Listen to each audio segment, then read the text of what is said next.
नमस्ते। आज हम यूनिट 7 फेयर प्ले पार्ट 1 की रीडिंग करेंगे। First, Jumman Sheikh and Algu Chaudhary were good friends. यानी कि जुम्मन शेख और अलगू चौधरी बहुत अच्छे दोस्त थे। वर गुड फ्रेंड्स, वर पास्ट के लिए यूज होता है, मतलब वर ये नहीं, यहाँ पे थे होगा। गुड फ्रेंड्स यानी कि Jumman Sheikh and Algu Chaudhary were good friends, यानी जुम्मन शेख और अलगू चौधरी बहुत अच्छे दोस्त थे। सो strong was their bond of friendship that when either of them went away from the village, the other looked after his family. उनकी दोस्ती इतनी पक्की थी कि जब भी उनमें से कोई गांव से बाहर जाता था तो दूसरा उसके परिवार का ख्याल रखता था। So strong was their bond of friendship, यानी कि उनकी दोस्ती इतनी पक्की थी। यहाँ पे दैट का मतलब है कि उनकी दोस्ती इतनी पक्की थी कि when either of them went away from the village, village यानी गांव, मतलब गांव से बाहर जाते थे। The other looked after his family, तो दूसरा, द अदर यानी कि दूसरा, लुक्ड अप हिज फैमिली यानी कि उसके परिवार का ख्याल रखता था। Both were greatly respected in the village, गांव में दोनों की बहुत इज्जत थी। रिस्पेक्टेड यानी इज्जत, इन विलेज यानी गांव में, ठीक है। ग्रेटली यानी बहुत, गांव में दोनों की, यहाँ पे बोथ यानी होता है दोनों। Both were greatly respected in the village यानी कि गांव में दोनों की बहुत इज्जत थी। Second, Jumman had an old aunt who had some property. This she transferred to him on the understanding that she would stay with him and he would look after her. क्या कह रहा है? जुम्मन की एक बूढ़ी चाची थी जिसके पास कुछ प्रॉपर्टी थी। Jumman had an old aunt, यानी कि आंट यानी चाची, यहाँ पे ओल्ड आंट यानी कि बूढ़ी चाची थी। हु हैड सम प्रॉपर्टी, सम यानी कि कुछ, प्रॉपर्टी यानी कि प्रॉपर्टी यानी जमीन जायदाद, जिसके पास कुछ प्रॉपर्टी थी। This she transferred to him on the understanding that she would stay with him and he would look after her. यानी कि उसने यह प्रॉपर्टी इस शर्त पर जुम्मन के नाम कर दी थी कि वह उसके साथ रहेगी और जुम्मन उसका ख्याल रखेगा। This she transferred to him on the understanding that she would stay with him. She would stay with him यानी कि वह उसके साथ रहेगी। Stay यानी रहना, with him यानी उसके साथ, and he would look after her, और जुम्मन उसका क्या रखेगा? ख्याल रखेगा। Okay. The arrangement worked well for a couple of years. यह इंतजाम कुछ सालों तक ठीक चला। द अरेंजमेंट यानी कि इंतज़ाम, वर्कड वेल यानी कि अच्छा या ठीक, for a couple of years यानी कि कुछ सालों तक ठीक चला। देन द सिचुएशन चेंज्ड यानी कि फिर जो सिचुएशन थी वो क्या हो गई? बदल गई। चेंज यानी बदलना, सिचुएशन यानी हालात। जो देन यानी कि फिर, देन द सिचुएशन चेंज्ड यानी कि फिर हालात बदल गए। Jumman and his family were tired of the old relative, क्योंकि जुम्मन एंड हिज फैमिली यानी कि उसका परिवार उस बूढ़ी रिश्तेदार से तंग आ गया था। Were tired of the, tired यानी कि तंग या तंग कह सकते हैं यहाँ पे, या bore. Were tired of the old relative यानी कि वो उस बूढ़े, मतलब क्या थे, रिश्तेदार से क्या हो गए थे? तंग आ गए थे। Jumban became as indifferent to her as his wife, who grudged even the little food that the old lady wanted every day. यानी कि जुम्मन भी उसके प्रति उतना ही लापरवाह हो गया था जितनी उसकी पत्नी, जिसे बूढ़ी औरत को रोज थोड़ा सा खाना देने में भी बुरा लगता था। क्या बोल रहा है? Jumman become as indifferent to her as his wife, यानी कि जुम्मन भी उसके प्रति उतना लापरवाह हो गया था जितनी उसकी पत्नी। Who grudged even the little food, यानी कि उसे क्या कहना चाहिए, थोड़ा सा खाना देने में भी क्या होता था, उसे बुरा लगता था। Grudged even the little food that the old lady, मतलब किसको? उस बूढ़ी औरत को। वांटेड एवरी डे, जो मतलब जो हर बूढ़ी औरत को रोज थोड़ा सा भी खाना देने में क्या लगता था, उसे बुरा लगता था। She swallowed this insult along with her food for a few months, but patience has its limits, यानी कि वह कुछ महीनों तक खाने के साथ साथ ये बेइज्जतियां भी सहती रही। शी swallowed दिस इंसल्ट्स यानी कि बेइज्जतियां, along with her मतलब अपने साथ, food for a few months यानी कि खाने के साथ साथ वो बेइज्जतियां भी सहती रही। But patience had it's limits, यानी कि लेकिन सब्र की भी एक हद होती है। पेशेंस यानी कि सब्र, हैज़ इट्स लिमिट्स, लिमिट्स यानी कि हद। ठीक है, क्या कह रहा है? लेकिन सब्र की भी एक हद होती है।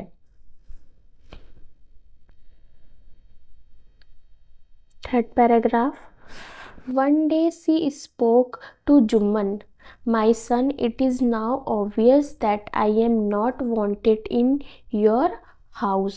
वह क्या बोल रही है? वन डे यानी कि एक दिन। सी स्पोक टू जुम्मन यानी कि वह जुम्मन से बोली, एक दिन वह जुम्मन से बोली। माई सन यानी कि मेरा बेटा या माई सन यानी हाँ मेरा बेटा या बेटा ही कह सकते हैं। It is now obvious that I am not wanted in your house, यानी कि अब यह साफ हो गया है। इट इज़ नाउ ऑब्वियस यानी कि यह साफ हो गया है कि, यानी कि that I am not wanted in your house, यानी कि साफ हो गया है कि तुम्हारी सॉरी हाँ, obvious that I am not wanted in your house, यानी कि अब मैं तुम्हारे घर पर नहीं रहना चाहती। ठीक है। Kindly give me a monthly allowance so that I can set up a separate kitchen, इसलिए मुझे हर महीने कुछ पैसे दे दो ताकि मैं अपना अलग किचन बना सकूं। वो क्या कह रही है? Kindly give me a monthly allowance, यानी कि मुझे हर महीने कुछ पैसे दे दो, मंथली मतलब हर महीने, सो दैट ताकि, आई कैन सेट अप यानी कि अ सेपरेट किचन, सेपरेट यानी अलग किचन, ताकि मैं एक अलग किचन बना सकूं। वो क्या कह रही है? एक दिन जुम्मन से बोली, बेटा अब यह साफ हो गया है कि मैं तुम्हारे साथ इस घर में नहीं रहना चाहती, इसलिए मुझे हर महीने कुछ पैसे दे दो ताकि मैं अपना अलग किचन बना सकूं। My wife knows best how to run the house. जो रन द हाउस मतलब क्या कह रहा है? माई वाइफ नोज यानी कि मेरी पत्नी को पता है, best my knows best how to run the house मतलब घर को कैसे चलाना है, ये मेरी पत्नी को ज़्यादा अच्छे से पता है। माई वाइफ नोज यानी जानना, बेस्ट हाउ टू रन यानी कि कैसे चलाते हैं, द हाउस यानी कि घर। Be patient said Jumman seamlessly, यानी कि वो क्या कह रहा है? जुम्मन बेशर्मी से कह रहा है। सेड जुम्मन सेमलेसली यानी कि बेशर्मी से। ठीक है। बी पेशेंट, एक दिन जुम्मन ने बेशर्मी से कहा, मेरी पत्नी को सबसे अच्छे से पता है कि घर कैसे चलाना है, सब्र रखो। बी पेशेंट यानी कि सब्र रखो। This makes his aunt very angry and she decided to take her case to the village panchayat. ठीक है। इससे उसकी चाची बहुत गुस्सा हो गई। This made his aunt very angry, angry यानी गुस्सा। ठीक है। एंड सी डिसाइडेड यानी कि उसने फैसला किया, to take her case to the village panchayat, उन्होंने अपना मामला गांव की पंचायत में ले जाने का फैसला किया। उन्होंने क्या फैसला किया? क्योंकि वह अपना मामला गांव के पंचायत में ले जाएंगी। Okay. 4th paragraph. For many days the old lady was seen talking to the villagers, explaining her case and seeking their support. यानी कि for many days यानी कई दिनों तक the old lady was seen talking to the villagers, यानी कि वह बूढ़ी औरत गांव वालों से बात करती रही. Old ladies was seen talking to the villagers. Talking यानी बात करना, विलेजर्स यानी कि गांव वालों से. एक्सप्लेनिंग हर केस यानी कि वह अपना मामला या एक्सप्लेनिंग हर केस यानी कि वह अपना मामला सबको समझाती है, एक्सप्लेन करती. एंड सीकिंग देयर सपोर्ट और उनका साथ मांगती है. सम सिंपैथीज्ड विथ हर यानी कि कुछ लोगों ने उसके साथ हमदर्दी दिखाई. सिंपैथी यानी कि हमदर्दी देना. ओके, विथ हर मतलब उनके साथ हमदर्दी दिखाई. Okay. Other laughed at her. Other यानी कि दूसरे. लाफ्ड एट हर यानी कि उस पर हंसते हैं और दूसरे क्या करते हैं, उस पर हंसते हैं. And a few others advised her और कुछ फ्यू अदर्स यानी कि जो कुछ बचे खुचे लोग हैं वो क्या करते हैं, उनको एडवाइस देते हैं. यानी कि क्या कहना चाहिए, एडवाइस देते हैं. Advised her to make it up with her nephew and his wife. और कुछ लोग देखो उन्हें क्या कहते हैं कि अपने भतीजे और उसकी पत्नी से सुलह करने का एडवाइस देते हैं. नेफ्यू यानी कि भतीजा एंड हिज वाइफ यानी कि और उसकी पत्नी से सुलह करने की सलाह देते हैं. कई दिनों तक वह बूढ़ी औरत गांव वालों से बात करती रही, उन्हें अपना मामला समझाती रही और उनका साथ मांगती रही. कुछ लोगों ने उसके साथ हमदर्दी दिखाई, कुछ उस पर हंसे और कुछ ने उसे अपने भतीजे और उसकी पत्नी से सुलह करने की सलाह दी. At last she came to Algu Chaudhary and spoke to him. At last यानी कि आखिरकार. She came to Algu Chaudhary यानी कि वह अलगू चौधरी के पास आई and spoke to him और उनसे बात की. You know यानी कि तुम जानते हो, मतलब तुम जानती हो या तुम जानते हो. You know चाची. Jumman is my best friend. वो क्या बोल रहा है, अलगू ने कहा, चाची आप जानती हैं कि जुम्मन मेरा सबसे अच्छा दोस्त है. ठीक है. How can I go against him यानी कि मैं उसके खिलाफ कैसे जा सकता हूँ. अगेंस्ट यानी खिलाफ. हाउ यानी कैसे, यानी और कैन यानी सकना, यानी कि मैं उसके खिलाफ कैसे जा सकता हूँ.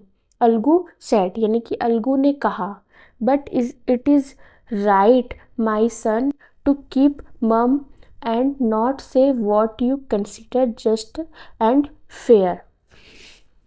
तो क्या कह रहा है, बुढ़िया ने विनती करते हुए कहा, लेकिन क्या यह सही है बेटे कि तुम चुप रहो और जो तुम्हें सही और जायज़ लगे वह ना कहो.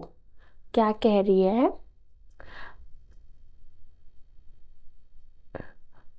But it is right my son to keep mum and not say what you consider just and fair.